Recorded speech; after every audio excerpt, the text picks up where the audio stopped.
Bien, pues bueno, vamos a empezar. Pido al Señor que nos acompañe esta noche, en nombre del Padre, del Hijo y del Espíritu Santo. Amén. Ven Espíritu Santo, llena nuestros corazones, ilumina nuestras mentes, podamos comprender tu mensaje de la palabra de Dios. Gloria al Padre y al Hijo y al Espíritu Santo, como era en principio, ahora y siempre, por los siglos de los siglos. Amén. Quédate con nosotros, Señor, en nombre del Padre, del Hijo y del Espíritu Santo. Amén. Muy bien, estamos asiento. Bueno, pues vamos a tratar de continuar un poquito la hilación del documento de la Dei Verbum, de esta constitución dogmática, que nos habla justamente de los principios fundamentales para poder acercarnos a los textos bíblicos. Ya habíamos avanzado bastante también en la introducción.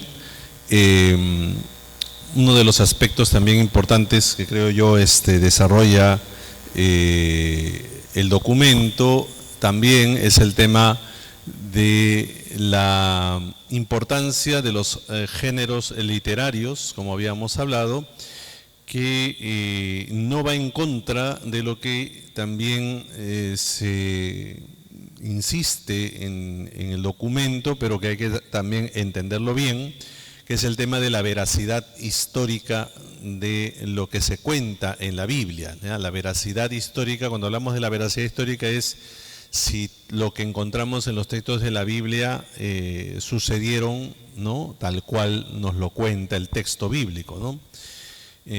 Ahí tenemos un problema de interpretación. Hablábamos un poco de cómo los textos de la Sagrada Escritura lo que recogen propiamente son testimonios de fe, ¿ya? Testimonios de fe. Cuando alguien comunica un testimonio de fe, tiene obviamente el origen de ese testimonio es un acontecimiento histórico. O sea, algo ha tenido que pasar, algo ha tenido que suceder a una determinada persona, a una determinada comunidad, ¿ya? Pero cuando lo comunica o lo transmite o lo predica o lo proclama, ya no es propiamente lo que realmente sucedió, ¿ya? Por muchos factores, ¿no? Uno es que nadie en el mundo, por ejemplo, de la Biblia, a nadie se le ocurrió que aquello que le sucedió inmediatamente lo escribió, ¿no? ¿Por qué? Porque el mundo de la Biblia es un mundo de tradición oral, no es de tradición escrita. Hoy todos más o menos sabemos leer y escribir, ya el analfabetismo se ha ido venciendo a través de diversos programas de educación, ¿no? Pero claro, estamos hablando de muchos siglos atrás, ¿no? La gente no iba al colegio para aprender a leer y escribir, ¿no? O sea, lo que hacían era memorizar, ¿no? Se memorizaban las tradiciones, los cuentos, las historias, los relatos que se contaban, se memorizaban. ¿Quiénes eran los que podían acceder a la escritura? Pues eran la gente pudiente, la gente noble, la nobleza, la corte de los reyes, pues ese era el grupo, y también los sacerdotes, no tenían esa capacidad de poder leer y escribir, pero los demás, el pueblo, la gran mayoría no tenían ese acceso, pero sí tenían lo que llamamos la memorización, ¿no?, que era la tradición. Entonces, si hablamos de una tradición oral, entonces vemos que el acontecimiento, que es el punto de inicio, es algún hecho histórico que pasó, empieza a transmitirse oralmente. Y como hemos dicho, pues en ese proceso de transmisión, pues se fue dando pues las diversas formas de cómo uno puede comunicar ese mensaje. Entonces, al pasar esa tradición oral de padres a hijos, la historia va aumentando, la historia va, ¿no?, complementándose con otros datos, hasta que alguien ve que ese proceso de transmisión oral puede cambiar el sentido que quizás pudo haber expresado el primero que comunicó eso, ¿no? Entonces, si somos creyentes, hay lo que llamamos una interpretación desde la fe del acontecimiento. O sea, hay un acontecimiento, yo lo interpreto, pero desde mi fe, como creyente, ¿no? Entonces, ahí ya tenemos una intención detrás, una intención. Entonces, la persona que, o las personas que escriben los textos bíblicos, ahora, sabiendo que tiene un sentido primero, hay preocupaciones que el autor que escribe también tiene que atender a su comunidad. Y su comunidad es una comunidad que recibe una transmisión oral de mucho tiempo, de muchos años, pero tiene otra realidad, ¿no? Entonces, por ejemplo, imagínense ustedes, 3 generaciones. Yo vengo, quiero escribir, pero yo veo que mi comunidad tiene algunos problemas, ¿no? Entonces, ¿yo qué hago? Tomo esa tradición oral y la aplico para mi comunidad, para las realidades que está atravesando mi comunidad, porque yo quiero comunicarles algo, pero parto de esa tradición oral, ¿no? Entonces, este proceso es lo que ha llevado a cuestionar muchas veces, y aquí es donde a veces encontramos alguna especie de confusión cuando hablamos de que lo que se cuenta en la Biblia sucedió o no sucedió, ¿no? Claro, si uno viene y dice, no, es que todo lo que está ahí se ha inventado, el autor, ¿no? Obviamente se pierde lo que se llama el principio del misterio de la encarnación, porque se supone que Dios tiene que hablarnos en un lenguaje que nosotros podamos entender. Y si Jesús es la palabra de Dios hecha carne, entonces ¿no? la presencia de Jesús histórica es la que define nuestra fe en el Señor, o sea, que Jesús haya hecho carne, uno de nosotros. Eso es un hecho histórico, ¿no? Si eso se pierde, claro, se pierde lo sustancial de la fe. Pero ahí viene la situación que tenemos que aprender a superar, y es que los autores, como hemos dicho y lo dice la Dei Verbum, no están contando la vida de Jesús, porque es imposible, ¿no? La vida de Jesús, ¿quién puede reunir toda la información posible de lo que hizo Jesús después de 40 años de predicación? Es imposible, no se puede. Claro, si hubiésemos tenido grabadora, celular, de repente podíamos, ¿no? Pero no se tenía ese tiempo. Lo que se tenía era la cabeza, la memoria, ¿no? Y la memoria también tiende a ser frágil por un lado, pero también tiende a aumentar elementos. ¿Para qué? Mi intención es convencerte a ti de que Jesús es el Hijo de Dios. Yo no te puedo convencer solamente contando una cronología de hechos. Tengo que contarte un relato que impacte, ¿sí? Entonces, eso es lo que hoy, cuando hablamos de veracidad histórica, o sea, quiere decir que el punto de origen de los textos de la Escritura tiene que ser un acontecimiento histórico, sí, tiene que tener. Ahora, otra cosa es que ese hecho de por sí hay...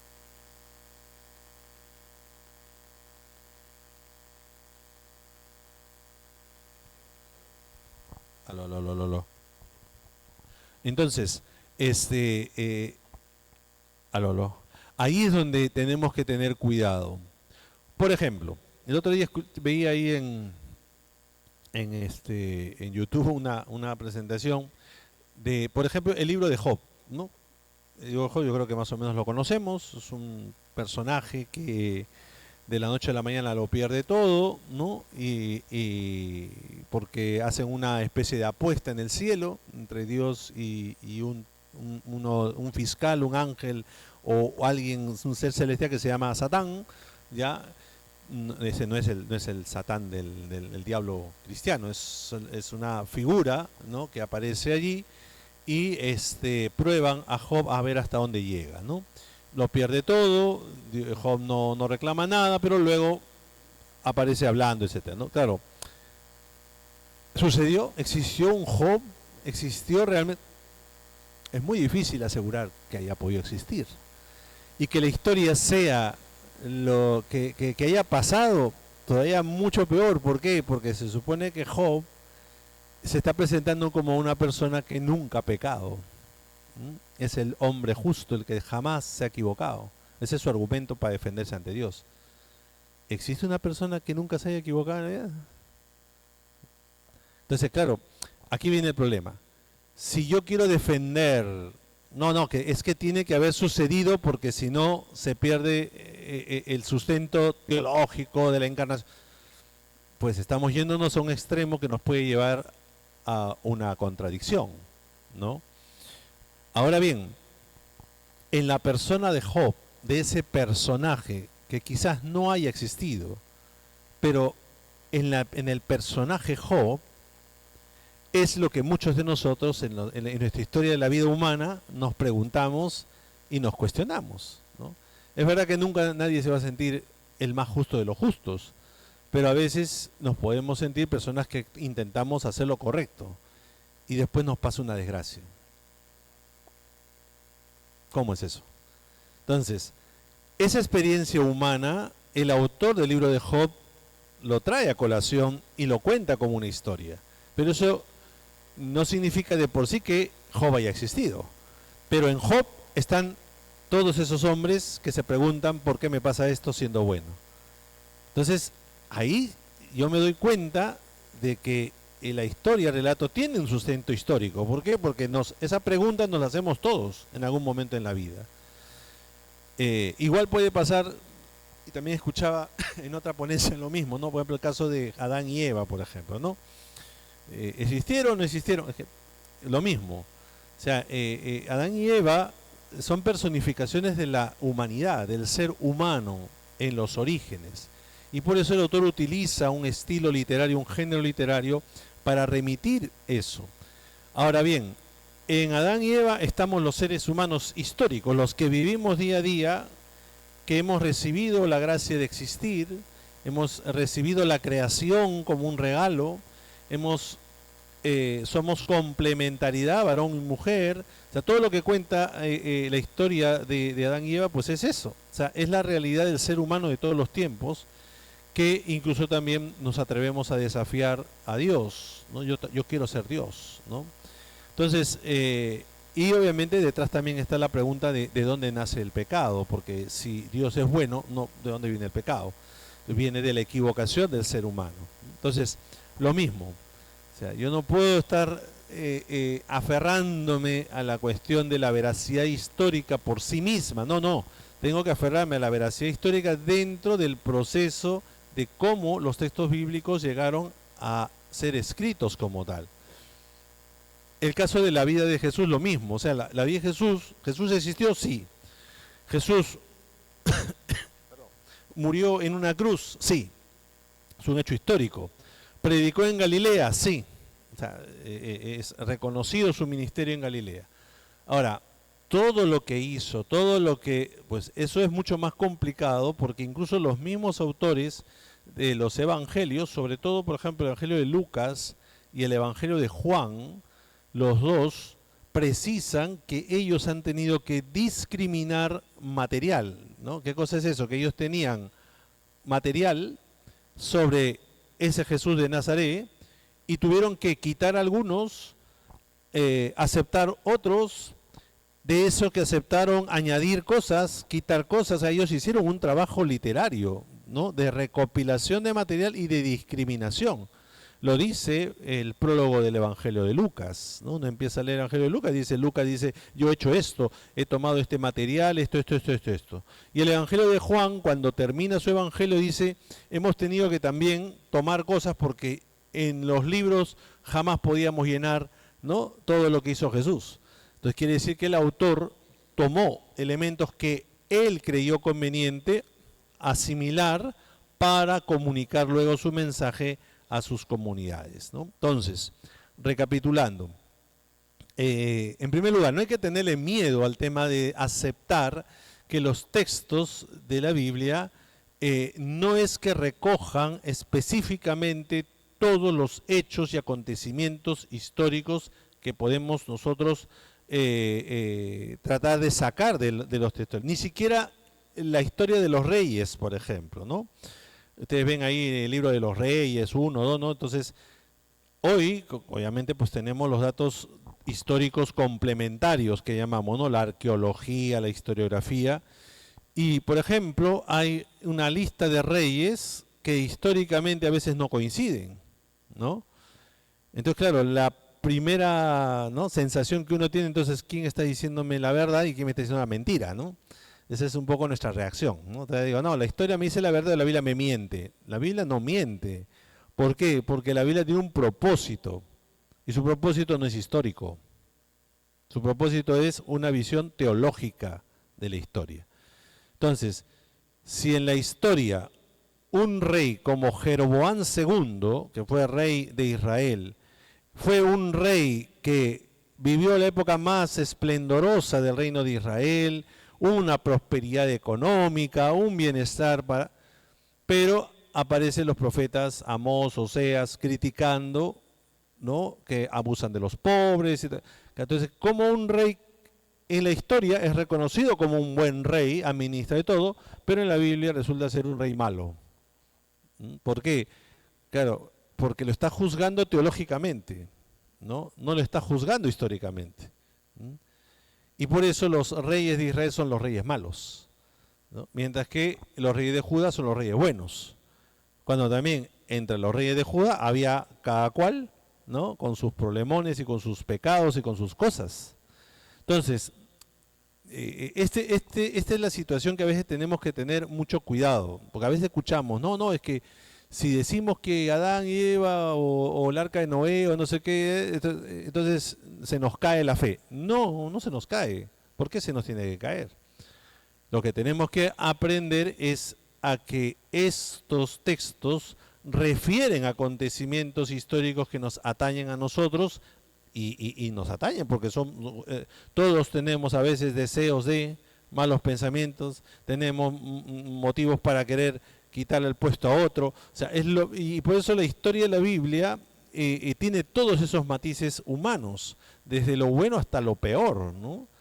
Mucha gente a veces dice, ¿y cómo es posible que aparezca hasta historias de violaciones o cosas de estas terribles que aparece en la Biblia? ¿Por qué? Porque esa es la realidad humana. Somos desde los más buenos hasta los más bestias, ¿no? Por eso que aparece la bestialidad del Apocalipsis, ¿no?, donde el ser humano ya pierde totalmente su humanidad, se convierte en una bestia, ¿no? Entonces, esto es lo que hay que tener mucho cuidado, ¿ya?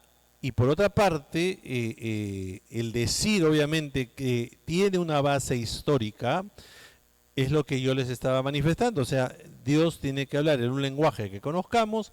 Jesús se hizo hombre, es un valor histórico también eso, pero no olvidemos que desde el acontecimiento de Jesucristo tuvieron que pasar 40 años en donde se predica de Jesús, se habla de Jesús. Pero ese hablar de Jesús, sobre todo, estaba muy centrado en la muerte y resurrección de Jesús, que eso se llama el querigma, ¿no? Entonces, si esa era la razón de la predicación, todo lo que se escribe de Jesús está en función de la muerte y resurrección de Jesús. O sea, Jesús hizo milagros, fue para reconocer que Jesús es el Hijo de Dios, muerto y resucitado por nuestra salvación. Si Jesús predicó, Jesús habló en parábolas, todo va en relación. Y lo último que se escribe de Jesús fue los relatos de la infancia. Entonces Jesús ha tenido que nacer en Belén para que se cumpla la Escritura. O sea, todo está en función de una reflexión teológica. No les preocupa tanto si pasó o no pasó, ¿ya?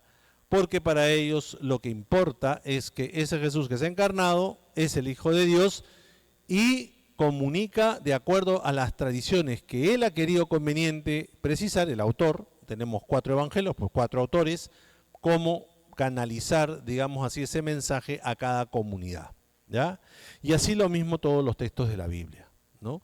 Todos los textos de la Biblia. Entonces, esto nos ayuda a intentar comprender una de las grandes, y que el documento también lo analiza, es cómo entender el Antiguo Testamento y el Nuevo Testamento como un cuerpo, ¿no?, único. ¿Por qué? Porque a lo largo de la historia de la Iglesia se quiso separar el Antiguo Testamento del Nuevo Testamento, ¿no? Incluso hoy día mucha gente dice, ay, pero pareciera que fuera un Dios, el Dios del Antiguo Testamento, y otro Dios, el del Nuevo Testamento, ¿no? Esta percepción ya estuvo desde el siglo II, cuando Marción, por ejemplo, eliminó el Antiguo Testamento, ¿no? Marción fue una persona que se dedicó un poquito también a este estudio y él dijo, mejor nos quedamos con el Nuevo Testamento. El Antiguo Testamento nos confunde, ¿no? Y lo sacó, ¿no? Entonces, de su canon, ¿no? El canon ya sabemos que es la lista de libros inspirados, canónicos. Entonces Marción dijo, no, quitemos el Antiguo Testamento. Y siempre como que luego también cuando el judaísmo ya se establece como una religión propia, unitaria, ortodoxa, entonces aparece la Biblia judía. Y la Biblia judía, aunque podemos decir que sería nuestro Antiguo Testamento, tampoco lo es. ¿Por qué? Porque la Biblia judía no tiene 7 libros que nosotros sí tenemos, ¿no? Aceptados, que son textos escritos en griego, que se encontraron en griego y que fueron asimilados al canon. Los judíos no los asimilaron y ellos tienen sus libros, pero la gran cantidad de libros está en el Antiguo Testamento nuestro, ¿no? Entonces, ¿qué pasa? Que el judaísmo propone eso, entonces muchos cristianos también no veían bien, no, como es la Biblia judía, entonces el Antiguo Testamento, no, nos dedicamos solamente a Jesús, la iglesia, ¿no? Y ya está, ¿no? Entonces el Antiguo Testamento como que quedó ahí arrinconadito, ¿sí? Hasta que obviamente los investigadores, siglo XIX, XVIII, XIX, empiezan a investigar un poco más sobre la historia de Israel. Y sobre todo, ¿por qué? Porque el Nuevo Testamento, y esto hay que tenerlo y decirlo bien claro, el Nuevo Testamento fue escrito por gente judía. O sea, la raíz, la herencia del cristianismo es la tradición judía. Jesús fue judío. Los apóstoles fueron judíos. La Virgen María fue una mujer judía. Los primeros cristianos que recibieron el mensaje fueron judíos. Entonces, si ellos, siendo judíos, ¿no?, van asimilando esta aceptación de que el Hijo de Dios se encarnó en esa realidad cultural, pero el mensaje no solamente va para los judíos, sino para todos los pueblos, para todas las naciones, porque Dios, si Dios es uno, no puede ser Dios de un solo pueblo. Aunque el pueblo de Israel se sienta que es el pueblo del cual sale el mensaje de la salvación para todas las naciones. Esto en tiempos de Jesús estaba en discusión, ¿ya? No era como se entendía hoy para los judíos, por ejemplo, ¿no?, que son el pueblo elegido, hasta ahora lo siguen sintiendo así. En tiempos de Jesús no, en tiempos de Jesús había corrientes entre los mismos judíos que aceptaban unos que ellos sí se van a salvar solos, otros que los paganos se van a salvar pero en un momento después, otros que todos se van a salvar. O sea, no era tan unitaria la cosa. Y la iglesia asumió la perspectiva de que de la herencia judía nace la iglesia como mediadora de la salvación para todos los hombres, para todos los pueblos. Así lo entendimos y lo hemos entendido. Pero, atención, el Nuevo Testamento está lleno de pasajes del Antiguo Testamento. Entonces, ¿cómo vamos a poder entender el Nuevo Testamento sin el Antiguo Testamento? No se puede. Porque la consigna de los evangelios es, y se cumplió la escritura. ¿Cuál escritura? La escritura judía. Entonces, ¿no? Y no solamente eso, sino que hay citas explícitas, esas que aparecen con 2 puntos, abre comillas. Es una cita explícita porque puedes buscarla en el Antiguo Testamento y la encuentras. Aparecen citas implícitas, no aparece con entre comillas, sino que aparece como aludida, ¿no? Aparecen alusiones, ecos, o sea, está lleno el Nuevo Testamento de referencias al Antiguo Testamento. Entonces, ¿cómo vas a quitar el Antiguo Testamento? No se puede, no se puede. Entonces hay muchas razones, suficientes razones para no podemos los católicos decir, no, el Antiguo Testamento no vale, no sirve, lo que mejor, ¿no? Y no leamos, mucho peor todavía, no se puede. Ahora, aquí sí viene un problema, y el problema es que si yo no me empapo, no me adapto a lo que cuenta el Antiguo Testamento dentro de su marco cultural, pues se me va a hacer difícil, sí, porque estoy hablando de un pueblo que vive en el siglo 8, 7, 6, 5 antes de Cristo, donde tienen un marco cultural totalmente diferente al mío en el siglo XXI, y claro que cuesta mucho. Por eso las Biblias católicas en cada libro tienen una introducción para que nos sitúe qué época es la que se está viviendo, qué situación se está viviendo, cuáles son las características, ¿no?, en las cuales se mueve el ambiente literario, ¿no?, e histórico. Todas las introducciones tienen eso. Entonces ya uno puede acercarse al texto y acercarse y leerlo pues con cierto, ¿no?, porque de todas maneras, si uno es como todo, ¿no? Si uno le interesa el fútbol, pues tiene que empezar a manejar el lenguaje de fútbol, ¿no es cierto? ¿Ya? Si a ti te interesa la cocina, tienes que familiarizarte con el lenguaje de la cocina, ¿no es cierto? Bueno, pues si la Biblia, tenemos que familiarizarnos con el lenguaje de la Biblia, no nos queda otra, ¿no? Pues es bien curioso porque para lo que uno pretende y quiere, maneja un vocabulario. Y puedes decir, no, que la Biblia es muy difícil, ya, pero es que nunca te avientas a familiarizarte con ese lenguaje, ¿no? Y esto es a veces el problema. ¿Cuáles son nuestras aficiones, nuestra prioridad, nuestro acercamiento? ¿No? Como les digo, o sea, lo que yo me quiero proponer, me propongo. Yo quiero saberme la vida, no sé, pues de los Beatles, ¿no? Me encanta la música de los Beatles. Y busco, entro a internet, ya son de Liverpool, no sé cuánto, que por aquí, por allá, 800 canciones, no sé qué. O sea, si yo tengo la afición, busco y me entero. ¿Y por qué no puedo hacer eso con la Biblia? ¿Por qué no tenemos tanta afición? Pues ese es el problema. Nos conformamos con lo que ya sabemos, ¿no? Entonces, este es un poco el tema, yo siempre lo digo. O sea, quien quiere apasionarse, pues tiene toda la posibilidad de hacerlo. Porque los relatos se van repitiendo de alguna forma también, ¿no? Hay relatos repetidos, hay relatos que aluden a textos, ¿no?, de Antiguo Testamento, incluso dentro del mismo Antiguo Testamento, no necesariamente del Nuevo, no necesariamente del Nuevo. Por ejemplo, los Salmos aluden a pasajes de David, ¿no? El libro de la sabiduría alude a pasajes del Génesis. Entonces, esa es un poco la cosa. Si nos familiarizamos, pues nos va a ser fácil. Como les digo, como podemos familiarizarnos con cualquier tipo de actividad que queramos nosotros involucrarnos, ¿no?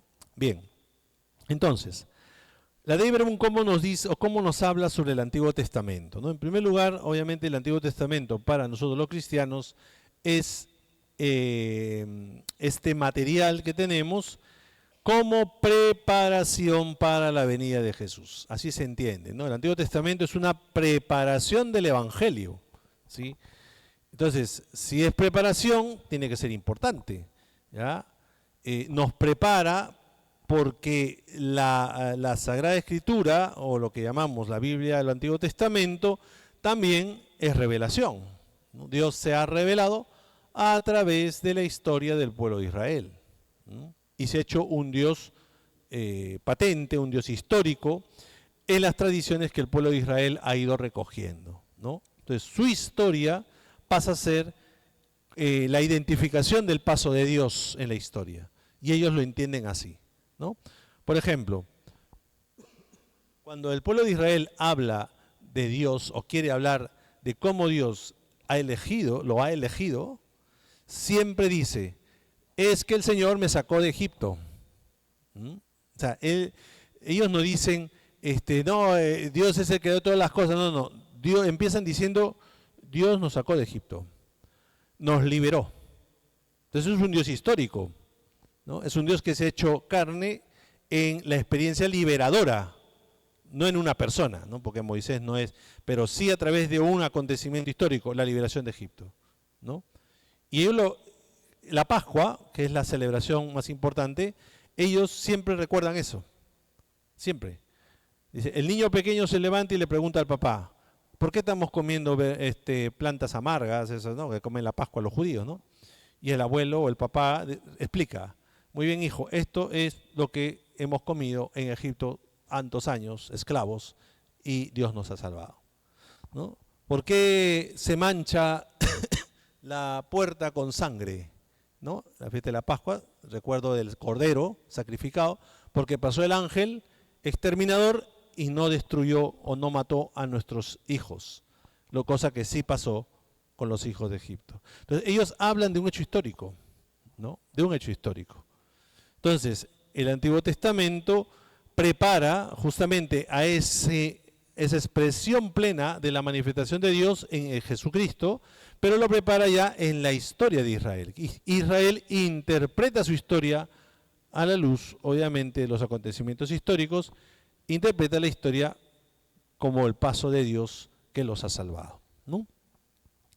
Y entonces el Nuevo Testamento, ¿cómo se entiende? Se entiende como el cumplimiento de todas esas promesas del Antiguo Testamento, se hacen realidad en el Nuevo Testamento, ¿no? Se cumplen en el Nuevo Testamento, ¿no? Y ahí hay que tener cuidado. ¿Por qué? Porque no es que el Antiguo Testamento ha visto el futuro anticipando el Nuevo Testamento, no, sino que es desde el Nuevo Testamento, desde Jesucristo, donde se entiende que el Antiguo Testamento ha sido un cúmulo de promesas de parte de Dios que se han cumplido en Jesús. Esa es la idea, ¿ya? Por eso los profetas no es que han adivinado el futuro, ¿ya?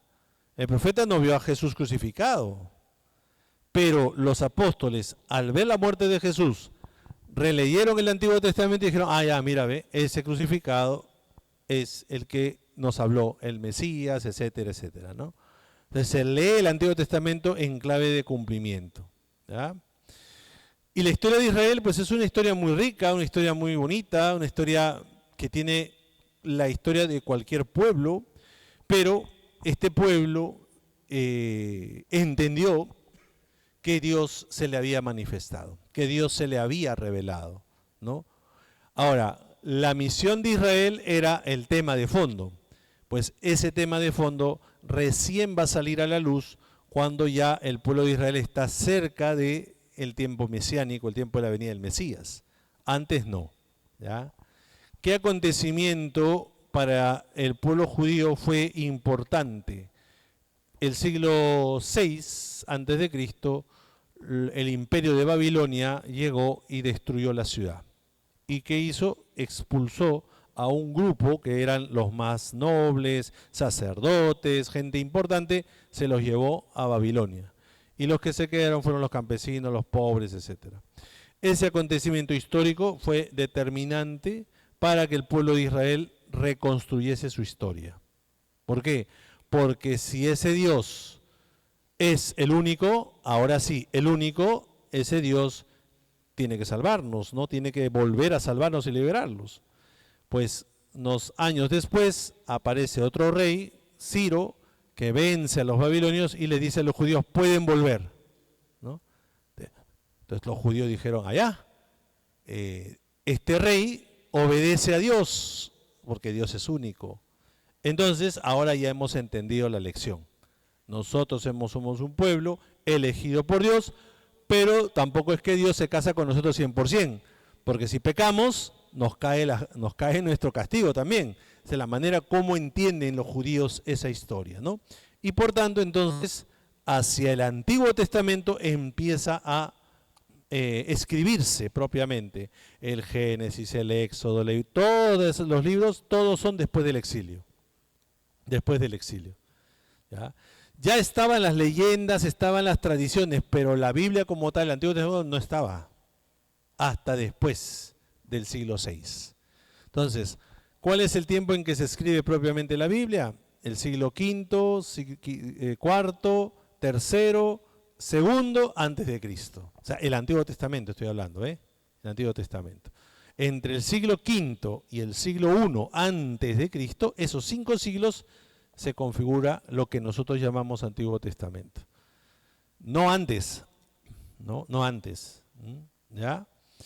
Entonces, fíjense, ha tenido que pasar un acontecimiento histórico para remecer la conciencia de Israel y darse cuenta de que realmente son el pueblo elegido.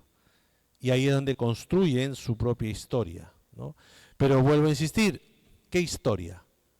¿La historia cronológica, historiográfica, geográfica, científica, arqueológica? No, teológica. Dios nos ha elegido, entonces por tanto... Ahora, lo interesante de eso es que Si hubiese sido netamente un documento propagandístico, ¿sí? Si hubiese sido un documento netamente propagandístico, no debería aparecer cosas que vayan en contra de su razón de ser pueblo elegido. No sé si me dejo entender. A ver, repito.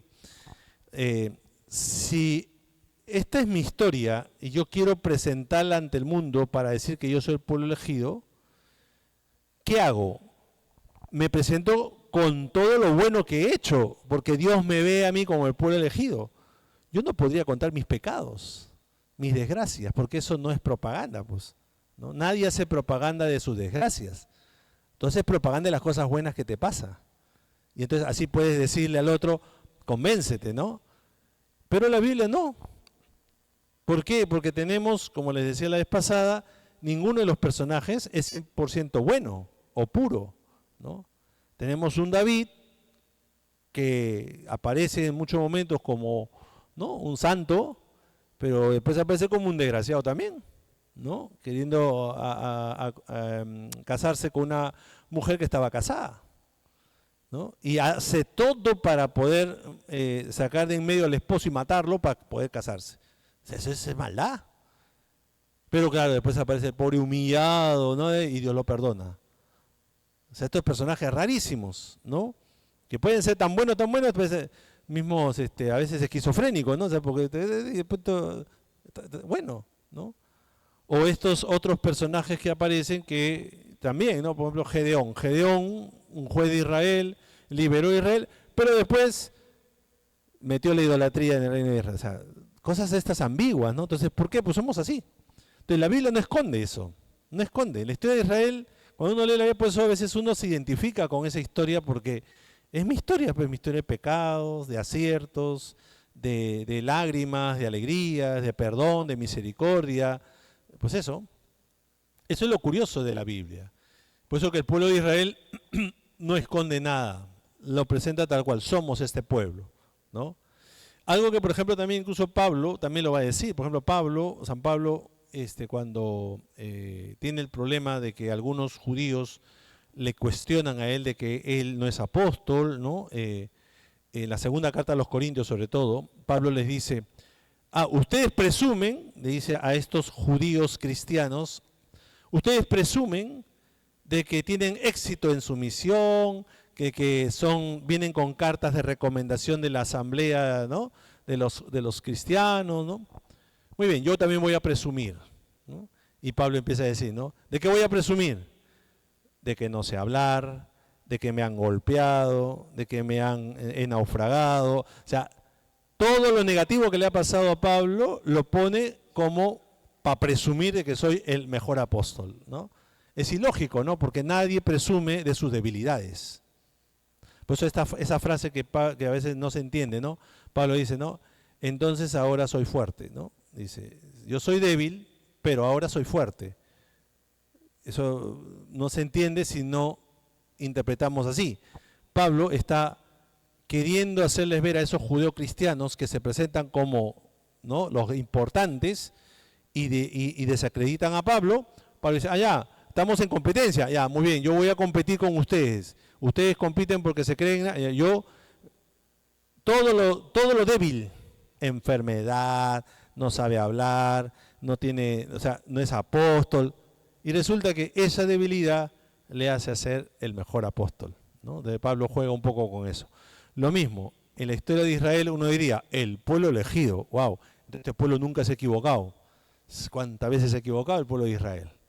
¿No? Ahí tiene la historia, en el Éxodo no le creían a Moisés, no le creían. El profeta Jeremías no le creían. La voz de los profetas muchas veces lo rechazaron. Entonces, si hubiese sido un pueblo así, claro, la tendencia propaganda. Por eso que el pueblo judío, hasta ya muy avanzado en tiempo de Jesús, tenía lo que se llamaba el prosélito. ¿Quién era el prosélito? Era el pagano que podía hacerse judío. Pero no eran muchos, porque el pueblo judío no pretendía que todas las naciones se hagan judíos, no, ¿ya? No tenían esa intención, ¿ya? Bien, entonces, Este es el Antiguo Testamento, y el Nuevo Testamento entonces recoge todo lo del Antiguo Testamento en clave de Jesucristo. Jesucristo es lo que le da razón todas esas promesas del Antiguo Testamento, porque Jesucristo es la palabra hecha carne, ¿no? Es el misterio de la encarnación hecho persona, ¿no? ¿Ya? El Antiguo Testamento, que nosotros llamamos Antiguo Testamento, lo dividimos en algunos bloques, ¿no?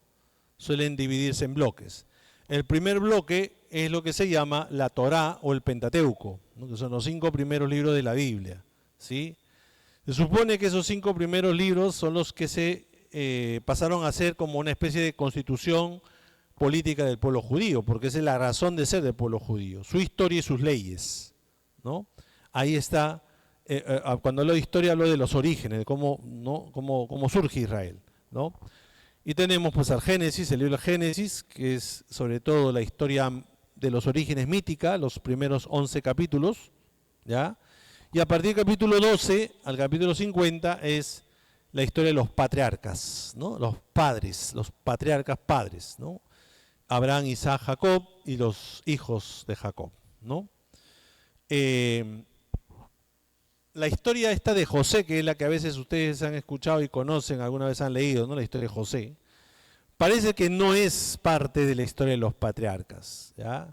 Es una historia que se añadió después. Como eso le digo, si después del exilio se configura lo que llamamos estos libros de la Biblia, parece que los autores del libro del Génesis veían un problema de cómo conectar los 12 hijos de Israel con la estadía de ese pueblo en Egipto, ¿no? Porque claro, lo siguiente que viene es el Éxodo, y el Éxodo justamente es que el pueblo de Israel sale de Egipto. Entonces, ¿cómo llegaron a Egipto? Esa era la pregunta. Entonces, ¿qué hicieron los autores? Agregaron esta historia, una historia sapiencial, una historia que no corresponde, porque cuando uno lee la historia de José, no encaja dentro de la historia de los patriarcas, pero lo hicieron encajar ahí. ¿Para qué? ¿Cómo es que llegó el pueblo de Israel a Egipto? Porque José fue vendido a Egipto. Y vino la época de hambre y se los trajo a toda su familia de Egipto. ¿Ven? Entonces es una historia, podemos decir, como una especie de gancho para conectar con el Éxodo, ¿ya? Pero los patriarcas serían esta tradición más de Abraham, Isaac y Jacob y los hijos de Jacob, ¿no? Luego tenemos el Éxodo, que es la historia de este pueblo esclavo en Egipto y que sale libre, ¿no? Luego de una pugna, de una lucha entre el dios de los egipcios, que es el faraón, y el dios de los patriarcas, ¿no? Que están de los esclavos, ¿no? Y es una lucha, yo la llamaría una especie de, vamos a convencer a los esclavos de quién es más poderoso. Porque ustedes, por ejemplo, no sé si ustedes se acuerdan, porque esto es hasta las películas, ¿no? Las famosas plagas de Egipto, ¿no? O sea, las plagas de Egipto pareciera que fuera una cosa extrañísima, cosa, ¿por qué? Porque Dios lucha con el faraón, pero a costa de la desgracia de Egipto, ¿no? Entonces uno se pregunta, ¿y qué culpa tienen los pobres egipcios, ¿no? O sea, si su faraón, porque agárralo al faraón a golpes, ¿no? Pero ¿por qué tiene que agarrar a toda la población?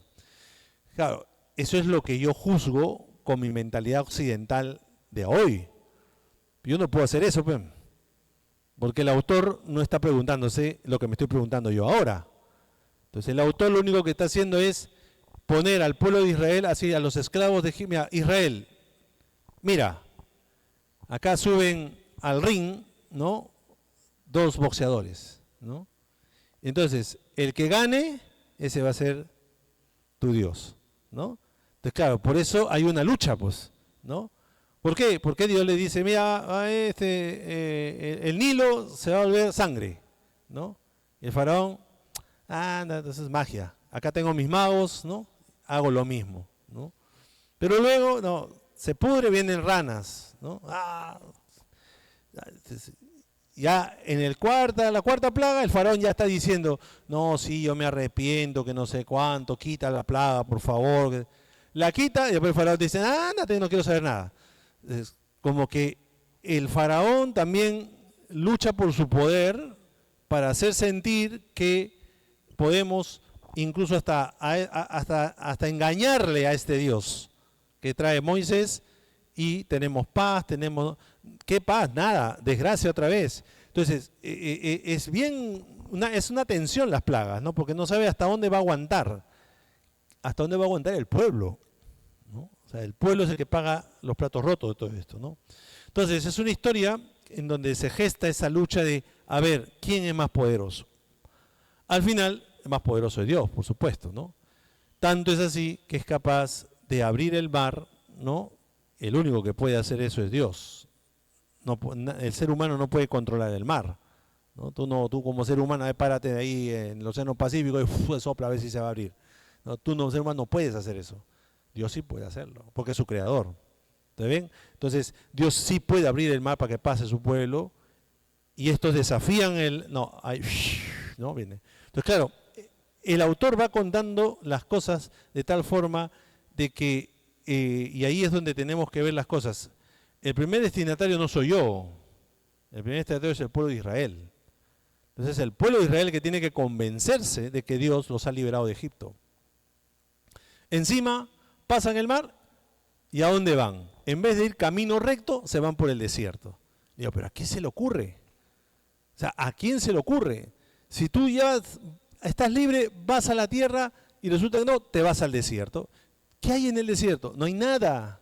No hay que comer, y el pueblo murmura. Claro, cuando uno escucha las murmuraciones del pueblo de Israel, uno diría, tienen razón de quejarse. Sí, tienen razón, porque les está llevando a un lugar donde no hay agua, no hay comida, no hay nada, ¿no?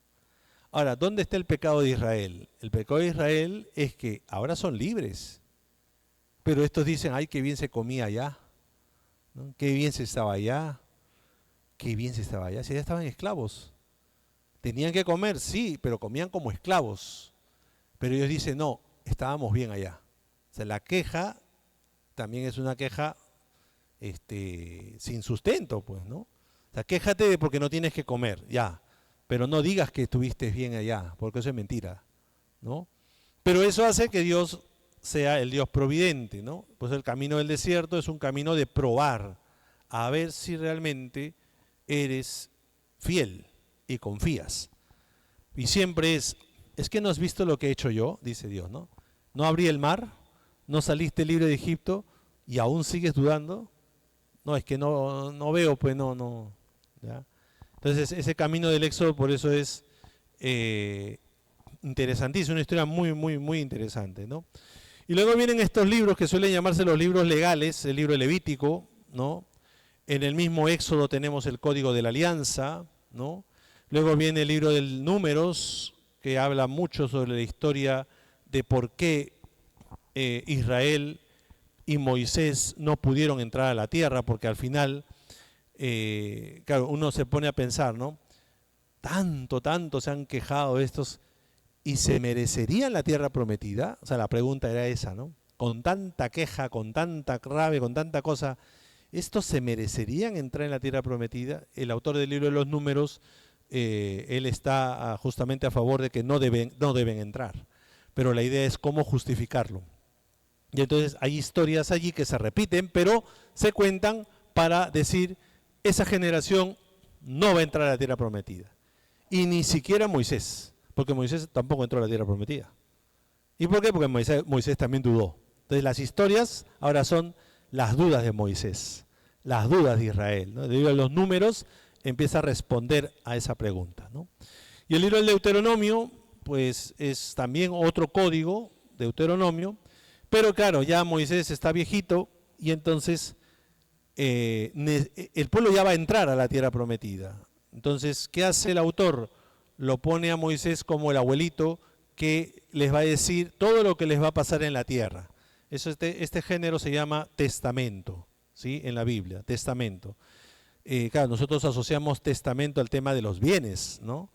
Pero en el mundo antiguo el testamento era la memoria. O sea, tú tienes que continuar la memoria de lo que yo te estoy dejando, ¿sí? O sea, por ejemplo, valores humanos, valores tradicionales, quizás tú lo tienes que continuar. Entonces, por eso el anciano Moisés se va despidiendo, pero les va anticipando lo que va a venir después, ¿no? Y termina el Deuteronomio con Moisés mirando la tierra prometida, pero no entra, ¿no? Ahí tenemos los 5 primeros libros, ¿no? Génesis, Éxodo, Levítico, Número, Deuteronomio, ¿no? ¿Ya? Como les digo, este es el primer bloque, se llama la Torá, porque en hebreo Torá significa ley, ¿no? Y se llama Pentateuco porque probablemente cuando se guardaron estos rollos, eran 5 rollos, y entonces penta, 5, tojos, estuches. Entonces se guardaban en estuches 5 rollos y pues se llama Pentateuco, ¿ya? Es el término. Luego tenemos un bloque de libros que solemos llamar los libros históricos, pero ya con lo que les he dicho anteriormente, creo que ya saben que no es que estén contando la historia de Israel, sino es una historia teológica, ¿no? Y ahí tenemos, por ejemplo, el libro de Josué, que sería el que reemplaza a Moisés, el que lleva a la tierra prometida. Obviamente la tierra prometida es Canaán, esta región central de lo que es ahora la tierra de Israel. Y aunque la Biblia lo cuenta como una hazaña militar propiamente, pues quizás no haya sido así. Ha sido una incursión propia de migrantes como en cualquier parte del mundo. Y las incursiones de migración no necesariamente se dan por la guerra, ¿no? Bueno, nosotros hemos tenido en los últimos años una migración venezolana, por ejemplo, y han entrado y no hemos tenido ninguna guerra, ¿no? Y se han adaptado a esta realidad. En los años 80, pues, del Perú era irse a Venezuela, irse a España, por ejemplo, ¿no? Y se adaptan a esa realidad. No necesitamos una guerra para entrar y ya está, ¿no? ¿Ya? Josué, Jueces es el otro libro, que es una especie de gancho también para la monarquía, la época de la monarquía, estos líderes tribales, ¿no? Que se asumen como especie de jueces líderes de la tierra de Israel. Y luego ya propiamente los 2 libros de Samuel, Primera Samuel, Segunda Samuel, que habla más sobre la vida de David, ¿no? Del rey David, bueno, Saúl y el rey David, sobre todo David, y ya los libros de los reyes, Salomón y la división del reino de Israel, reino de Judá, hasta el siglo VI, que fue la destrucción de Jerusalén en el exilio, que es todo lo que sería el libro de los reyes, como libros históricos, ¿no? Como libros históricos. Ahora, se añade a estos libros, a este tipo de libros, un segundo bloque, que son los libros después del exilio. Ahí tenemos, por ejemplo, a Esdras, Nehemías, ¿no? Que son libros que cuentan historias después del exilio, ¿no? Y el libro de Crónicas, Primera y Segunda Crónicas, que hacen una especie de repaso de toda la historia de Israel, pero defienden la tradición de David, ¿no? Ahí la defienden bastante bien ahí los libros de Crónicas, ¿no? Y luego tenemos otros 2 libros que esos no están en la Biblia judía, pero sí están en nuestra Biblia, que son los libros de los Macabeos, ¿no? El libro de los Macabeos, eso pasó, un acontecimiento histórico en el siglo II antes de Cristo. Los griegos quisieron obligar a los judíos a renunciar a su religión y los judíos se rebelaron. ¿Quiénes se rebelaron? Los hermanos Macabeos. Y entonces el autor cuenta las historias, las hazañas de estos hermanos que liberaron a Israel de los griegos, ¿no? Estos son lo que se llaman los libros históricos, ¿no? Libros históricos. Luego tenemos los libros proféticos, ¿no? Estos son más fáciles porque los identificamos por los nombres de los profetas. Pero los profetas no escribieron nada. Los profetas eran profetes, o sea, hablaban, predicaban, profetizaban, no escribían. Sino que cuando pasó el tiempo, el pueblo de Israel empieza a decir, oye, mira, Isaías dijo eso y se cumplió. Entonces empieza a crecer un grupo de, podemos llamar fans, ¿no? Del profeta Isaías, fans del profeta Jeremías, fans de, ¿no? Los fanáticos que van recordando las profecías y entonces empiezan a escribirlas, ¿no? Entonces, los profetas más o menos se mueven en la época de la monarquía, ¿sí? Se mueven en la época de la monarquía hasta después del exilio. Más o menos el siglo III ya tendríamos una colección antes de Cristo, 3 antes de Cristo, una colección que los judíos lo llamaron los profetas mayores y los profetas menores, ¿no? Los profetas mayores serían Isaías, Jeremías, Ezequiel, ¿no? Profetas mayores, y los demás, los profetas menores, ¿no? Sobre todo, ¿por qué? Porque ustedes ven que tienen, ¿no? Isaías es un libro gordo, Jeremías también, Ezequiel también. De ahí ya va disminuyendo, ya, ¿no? Hasta uno profeta que tiene una página nada más, ¿no? ¿Ya? Estos son los libros proféticos. Y el último bloque es el que se suele llamar en las Biblias católicas los libros didácticos, ¿no? Didácticos se suelen llamar. Didaje significa enseñanza, ¿no? Entonces, se suelen agrupar aquí los libros de categoría sapiencial o libros de sabiduría, ¿no? Eclesiástico, Eclesiastés, el libro de Job, por ejemplo, también es un libro sapiencial, sabiduría, ¿no? Y luego tenemos los libros que son más poéticos, ¿no? Los salmos, lamentaciones, el cantar de los cantares, ¿no? Son libros poéticos, pues, poesía, ¿no? Y por último, las novelas o historias ejemplares, ¿no? Donde es en torno a un personaje, ¿no? Por ejemplo, Tobías, Judith, Esther, ¿no? Todo gira en torno a un personaje, Ruth, ¿no? Son pequeñas novelas, ¿no? Que se encuentran también ahí, ¿no? En la Biblia. Entonces, más o menos el Antiguo Testamento pues está dividido en estos bloques, ¿no? Pentateuco, Torá, ley, libros históricos, libros proféticos y libros didácticos, ¿ya? Bien, en el caso del Nuevo Testamento encontramos los evangelios canónicos, los 4, ¿ya? Llamamos evangelios canónicos porque la Iglesia tomó la decisión de considerar estos 4 como elementos identitarios para la Iglesia, ¿no? A pesar de que tienen sus matices, 3 de ellos se parecen, por eso se le llaman evangelios sinópticos, porque se parecen, sinópticos, pero los 3 evangelios sinópticos cada uno es diferente, porque tiene un panorama de destinatario diferente, ¿no? Y el Evangelio de Juan se suele considerar aparte, ¿no? El Evangelio de Juan, una tradición también muy rica, muy bonita, pero sí se distancia un poco de los evangelios sinópticos, ¿no? ¿Ya? En algunos, claro, si decimos que estos son canónicos, significa que hay otros evangelios que no son canónicos. A esos evangelios se le llaman apócrifos, evangelios apócrifos, que obviamente todos los libros de la Biblia que no han formado parte del canon se le llaman libros apócrifos. Apócrifo significa, en materia de Biblia, libros que no han sido aceptados dentro de la lista canónica, ¿no? ¿Por qué? Porque hay unos criterios. 1, están muy lejos del tiempo de los apóstoles. 2, tergiversan el sentido de lo que ellos entendían como originario, ¿ya? O fundante en la tradición de la Iglesia, y ya la imagen de Jesús pues la van tejiendo de otra forma, ¿no? Por ejemplo, el niño Jesús ya de pequeñito hacía milagros, ¿no? Entonces, claro, una cosa mágica, una cosa entonces empezaron a decir, no, estos textos no ayudan, ¿no? Tergiversan la fe, ¿no? Luego tenemos Hechos de los Apóstoles, es que suele llamarse una especie de monografía histórica, pero que resulta que tampoco es que, a ver, Hechos de los Apóstoles fue una obra muy posterior, probablemente el año 90, el año 100. Entonces es una obra que mira el pasado de una forma idílica, ¿no? O sea, esta es la forma que debería ser la Iglesia, ¿ya?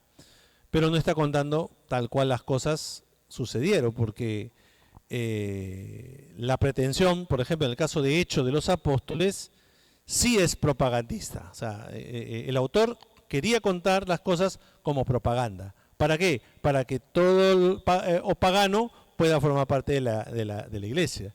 Y por eso la evangelización es lo que cubre la mayor parte, de hecho, los apóstoles. Ahí lo vemos a Pablo, ¿no? Yendo a todas partes, ¿no? Corinto, Éfeso, Roma. Entonces, claro, es un escrito ya presentándose como un propagandista, ¿no? Mira, ¿sabe qué? Tú también puedes ser cristiano, ¿no? Entonces se supone que el autor del Evangelio de Lucas es el autor de Hechos de los Apóstoles. Entonces, si el autor de Lucas escribió primero el Evangelio, ha tenido que ser después Hechos de los Apóstoles, ¿no? Y ya. Luego tenemos las cartas, ¿no? Las cartas. Ahí tenemos dos grupos, uno que se llama, no, tres grupos. El primer grupo es el que se suele llamar las cartas de Pablo o las cartas paulinas, ¿no? Las cartas paulinas. Ese es el primer grupo. El segundo grupo son las cartas católicas, ¿ya? Las cartas católicas. Y luego hay, dentro de este llamado grupo de cartas católicas, tenemos la carta a los hebreos, que esa es una carta aparte, ¿ya? Entonces repito, cartas paulinas, cartas católicas y carta a los hebreos, ¿ya? Las cartas paulinas se dividen en tres grupos, ¿ya? El primer grupo son las cartas que Pablo escribió o dictó a un experto en hacer cartas. En el mundo antiguo se le llaman los amanuenses, son los expertos en hacer cartas, ¿no? Entonces tú, por ejemplo, que querías mandar una carta, como tú no sabías escribir, tú contratabas a una persona y esa persona te escribía la carta, ¿no? Y de esa forma entonces podías transmitir tu mensaje. Entonces, esas cartas de Pablo se suelen llamar cartas auténticas, ¿no? Que son 7, ¿ya? Ese es el primer grupo de las cartas de Pablo. Luego vienen unas 3 cartas que se le llaman cartas de un segundo Pablo, ¿no? ¿Cómo es eso de un segundo Pablo?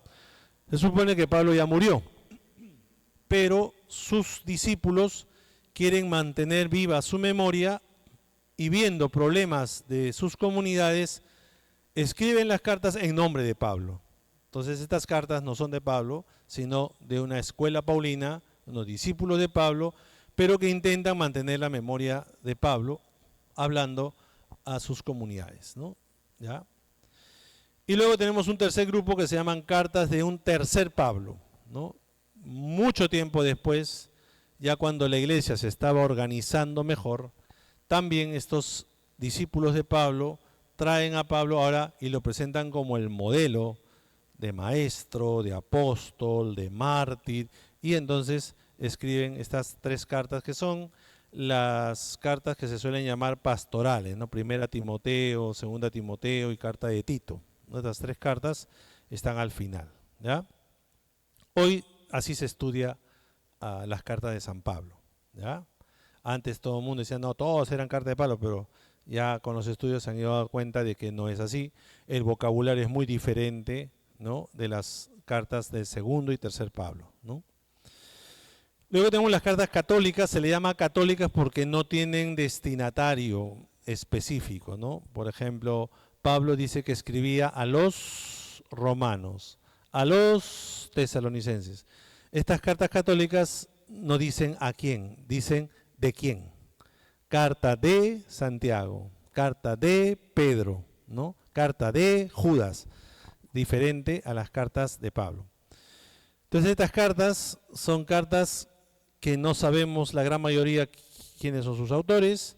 Se alude a que es Santiago, se alude que es Pedro, pero en realidad no sabemos.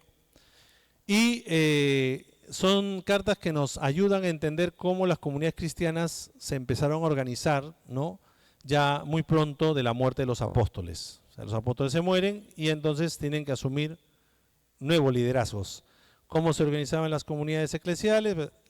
Estas cartitas nos ayudan a entender mejor ese proceso de organización de las comunidades, ¿no? Y a eso le sumamos las cartas de Juan, ¿no? 1, 2, 3. Tenemos 3 cartas de Juan. También serían dentro de este grupo cartas católicas, pero estas 3 sí tienen parece que tienen cierto vínculo ya en sus autores, ¿no? Y la carta de Judas, que es una hojita, ¿no? Que parece ser una carta que advertía el problema de tergiversar la doctrina cristiana. La primera, podemos llamar el primer cuerpo de doctrina cristiana, ya empezaron a tergiversar, que sería el origen de los que ya ustedes conocen en la historia, los herejes, ¿no? Las herejías, que eran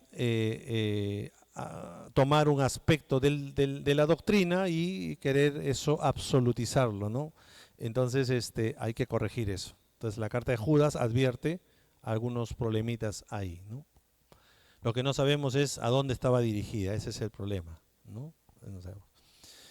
Y la otra que le decía, la carta a los hebreos. La carta a los hebreos no sabemos quién la escribió, es anónima, ¿no? Por mucho tiempo se pensó que Pablo había escrito, pero ya hoy día no. Y es una carta muy particular, ¿por qué? Porque es el único libro del Nuevo Testamento que habla de que Jesús es sumo y eterno sacerdote, ¿no? Es el título que le da este autor a Jesús. Y es un poco curioso, ¿por qué? Porque Jesús no fue sacerdote, ¿no? Jesús no tuvo ninguna lazo de familia sacerdotal levítica, nada. Entonces, pero este autor explica que su muerte en cruz es el ejercicio sacerdotal absoluto de Jesús. Y por eso, por ese ejercicio en la cruz, es sumo y eterno sacerdote, ¿no? Entonces, sería Evangelios, Hechos, Cartas, y el último libro es el Apocalipsis, ¿no? Es la apocalíptica, ¿no? La apocalíptica, que ya sabemos que es un libro enigmático, simbólico, hablando de una esperanza en la vida eterna, pero para eso hay que luchar, hay que sostenerse, hay que mantener la esperanza frente a los enemigos de Dios, que en este caso para el Apocalipsis era el Imperio Romano, ¿no? Con todo su aparato político, propagandístico en contra de los cristianos, ¿ya? Bien, eso sería, y termino ya por esta noche con las 3 reglas que se necesita, que dice la Dei Verbum, que dice el Catecismo de la Iglesia, para poder interpretar los textos de la Escritura. Esto es un punto referencial porque es un tema muy largo, el tema de la interpretación de la Biblia, ¿ya? Pero vamos a quedarnos ahí con la idea que nos presenta el Catecismo de la Iglesia como resumen, ¿ya? Y la Dei Verbum, que es los tres criterios de interpretación, ¿ya? El primer criterio de interpretación es que la Biblia, la Sagrada Escritura, nosotros la tenemos que leer como una unidad, ¿sí? Una unidad. ¿Quién es el que le da unidad a la Escritura? Cristo, ¿sí? Entonces, yo no puedo leer el Antiguo Testamento sin Cristo, como hemos explicado. Y tampoco puedo leer yo el Nuevo Testamento con mi afán solamente de conocer, no, yo tengo que entrar en sintonía con que el Nuevo Testamento me está presentando a Jesús como el Hijo de Dios, el Salvador. Entonces, no solamente que yo quiero conocer la vida de Jesús, no, este Jesús es el Hijo de Dios, ¿no?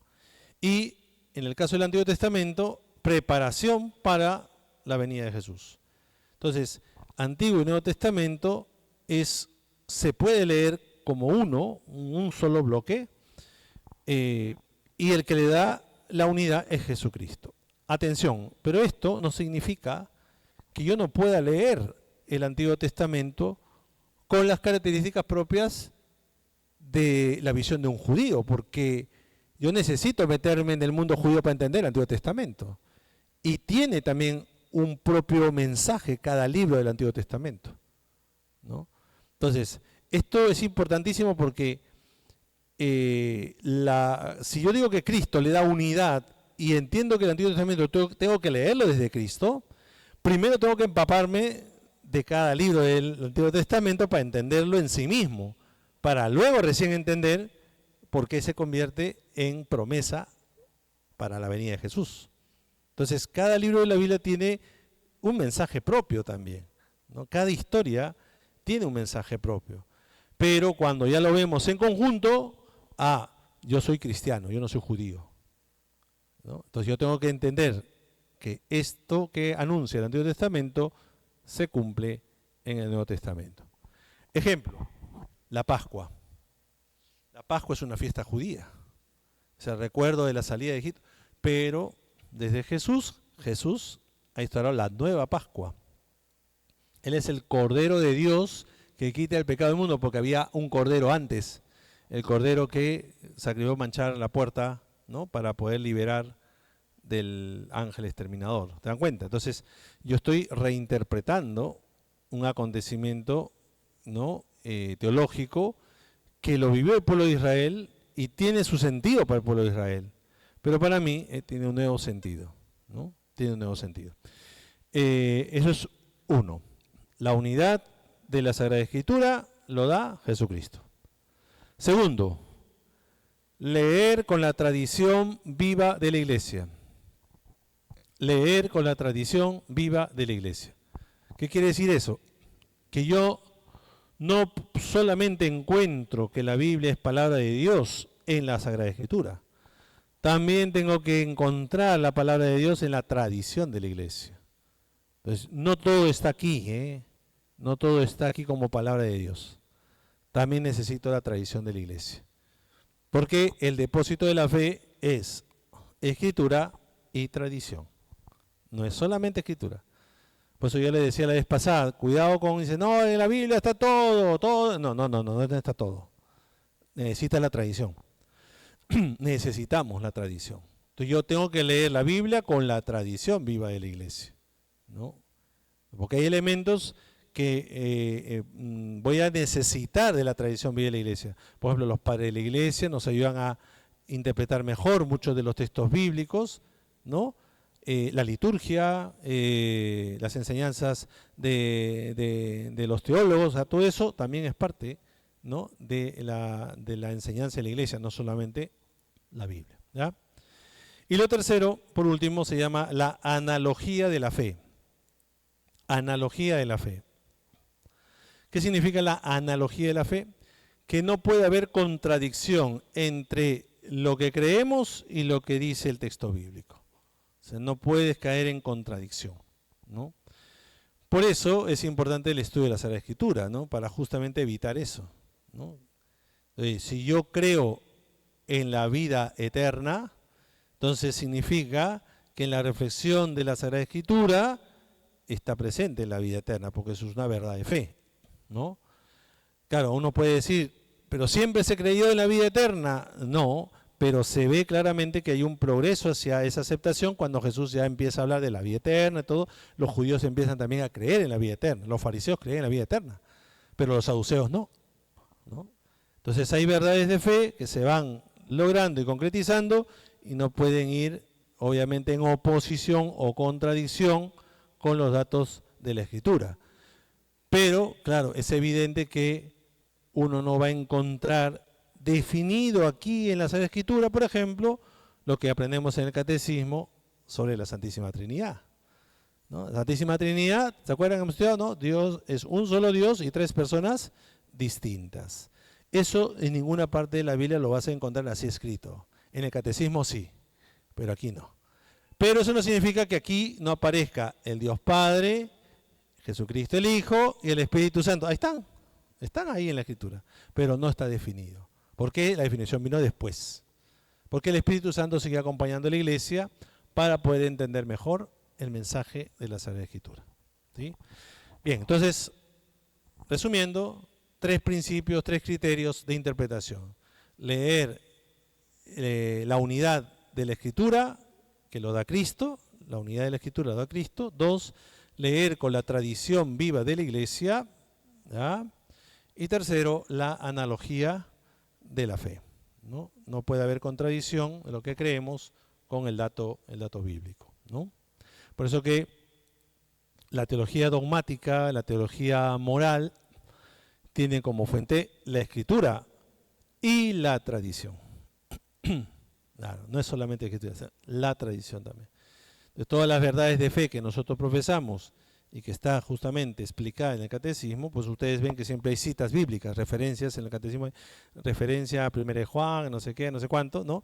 Pero son referencias para indicar justamente que de aquí es la fuente y luego viene la reflexión de la tradición de la Iglesia y llegamos a el símbolo de la fe, el credo, por ejemplo, y todo lo que tenemos en el catecismo de la iglesia. ¿Ya? Muy bien, pues eso sería un poquito lo que tenía preparado. No sé si tienen a ustedes alguna pregunta, alguna inquietud. Voy a tomar un poquito de agua.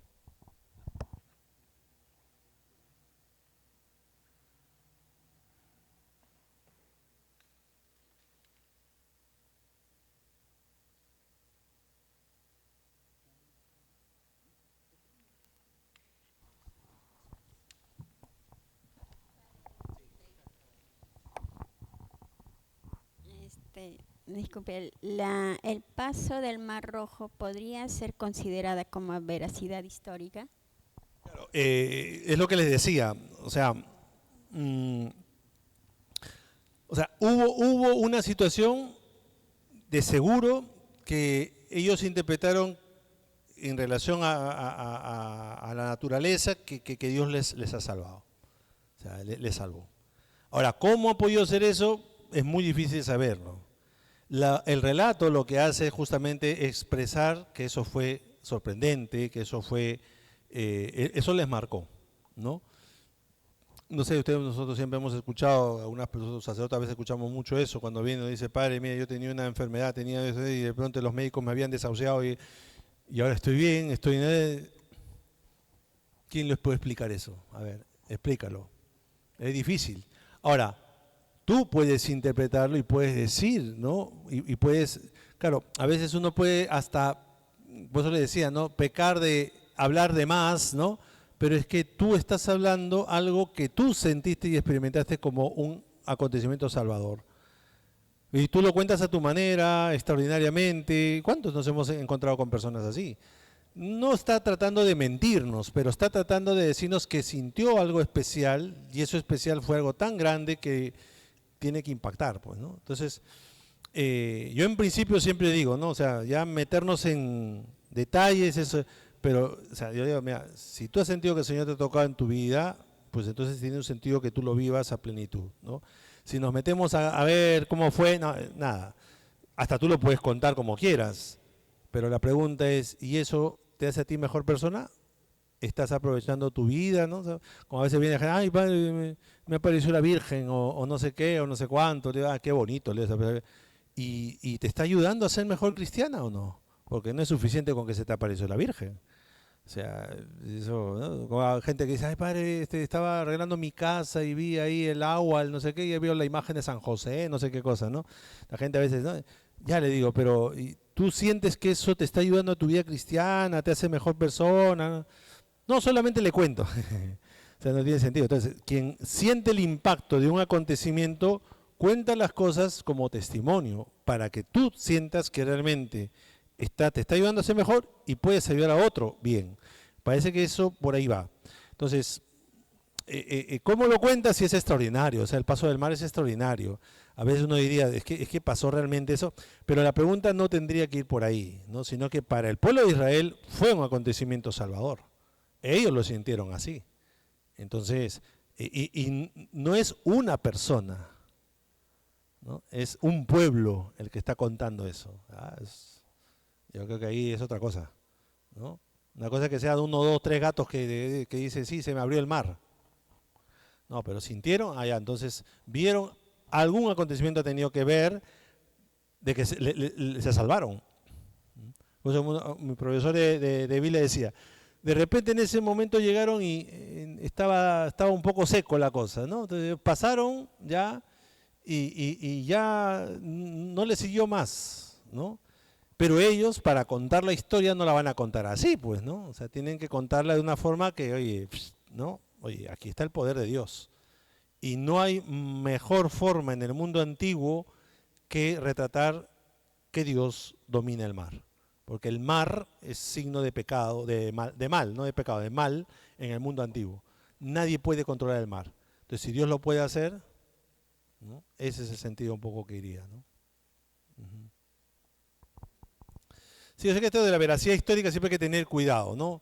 Vuelvo a insistir, no es tanto que los textos cuenten los hechos, ¿sí? Pero los hechos, pero las historias parten de un hecho, de un acontecimiento. Pero no están tratando de contarlo tal cual, ¿sí? Están tratando de interpretar ese hecho y transmitirlo de una forma tal que también tú puedas convencerte de que, porque claro, los que están leyendo estos textos no han experimentado eso, son los que te están contando y tú lo crees, ¿no? Es como cuando, por ejemplo, ustedes como papás, no sé, pues cuando sus hijos eran pequeños, ustedes cómo han ido transmitiéndole la seguridad suficiente a sus hijos para convencerles de que eran sus hijos. A ver cómo han hecho, ¿no?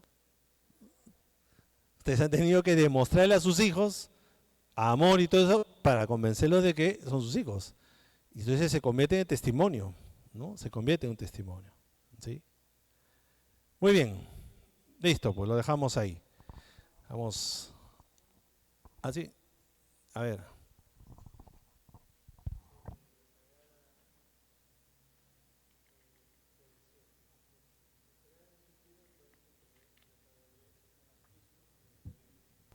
¿Y la Sagrada Tradición cómo podemos aprender? La tradición es, por ejemplo, la liturgia. La liturgia es tradición de la iglesia, porque está desde el siglo II. Por ejemplo, la Eucaristía, la manera como se ha interpretado la Eucaristía es bíblica también. Entonces, es un elemento complementario y la liturgia es viva. La enseñanza de los padres de la iglesia, que vinieron después, de los apóstoles, en la interpretación de los textos de Escritura, los teólogos, ¿no? Profundizando, discutiendo, debatiendo, ¿no? Todo eso es la institución propia de la iglesia, ¿sí? La institución propia de la iglesia, que también es un elemento de tradición. Entonces, la tradición acompaña, ¿no? Sobre todo, incluso la tradición define y ha definido el canon de la Biblia. O sea, si había un montón de libros, la tradición dijo solamente estos, nada más. Eso es un elemento de tradición también, ¿ya? Pero es lo que se ha transmitido oralmente, ¿ya? Y no por la escritura, porque esto lo tenemos, pero posteriormente ya también se fue redactando. Los padres de la iglesia escribieron un montón, ¿no? Pero hasta la reflexión teológica, ¿no? La definición de los dogmas, todo eso es tradición de la iglesia. ¿Ya? Muy bien, pues encomendamos a nuestra Madre María, que nos acompañe también esta noche. Dios te salve María, llena eres de gracia, el Señor es contigo. Bendita tú eres entre todas las mujeres y bendito es el fruto de tu vientre Jesús. Santa María, Madre de Dios, ruega por nosotros pecadores, ahora y en la hora de nuestra muerte. Amén. Que el Señor derrame su bendición sobre cada uno de ustedes, en nombre del Padre, del Hijo y del Espíritu Santo. Amén. Muy bien, buenas noches.